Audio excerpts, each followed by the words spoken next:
Please stand for the Pledge of Allegiance.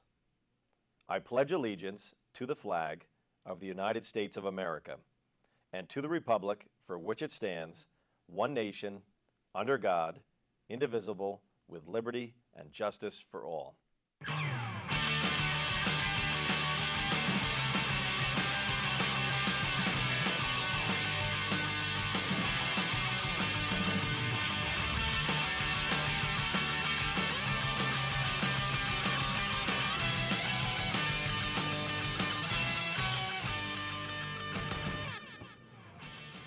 Good morning, Morris Knolls. I'm your host, Gabe Brida, and welcome back to another edition of News from the Nest. Today is Monday, March 9th, and here are the top stories of the day. On this day in history off the western coast of Sicily, the Battle of Aegiates raged on between the Romans and the Carthaginians. This naval battle seemed to be a relatively easy victory for Carthage as they had 50 more ships in their fleet. However, even considering this advantage, Rome decimated the Carthaginian fleet and was a crushing loss for them. The Battle of Aegiates was the last battle of the First Punic War, although this wouldn't be the last time these two powerful countries would clash. It would take another two Punic Wars before Carthage would eventually be completely destroyed by the Romans. Carthage was not only completely ransacked, but its entirety of citizens were enslaved, and much of its culture and history were wiped off the face of the earth. A terrible fate for the losers of a bitter rivalry. In national news on Sunday, the U.S. Senate Department advised U.S. citizens to avoid traveling by cruise ship as the coronavirus continues to spread across the globe. This warning comes along with recent guidance by the CDC for individuals who nevertheless choose to travel by cruise ship. These tips include proper hygiene and to stay at home if you are sick. As it stands, the United States has accumulated around 554 confirmed cases of the virus, along with 21 deaths as of early this Monday. Along with cruise ships, the CDC also warns against long airplane trips and crowded public places. As of late Sunday, oil prices have suffered a historic collapse after Saudi Arabia decided to shock the market by launching a price war against one-time ally Russia.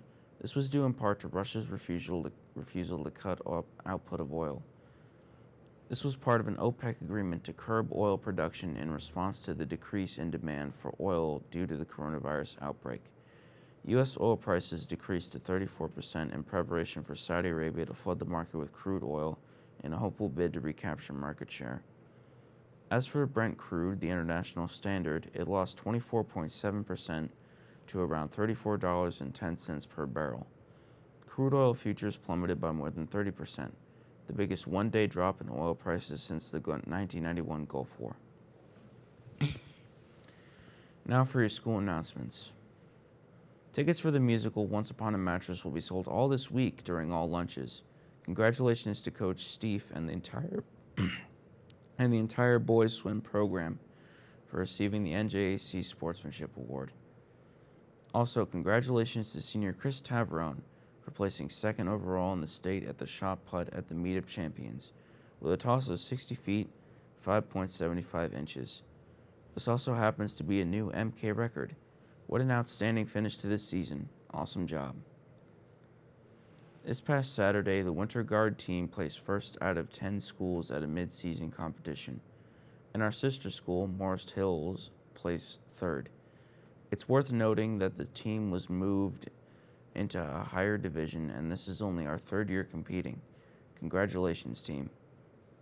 The school store is now open during all lunches. Stop by to purchase all your gold gear for tonight's state hockey game. Good luck tonight, boys. Let's get this back to back. Cash and check are acceptable payment methods.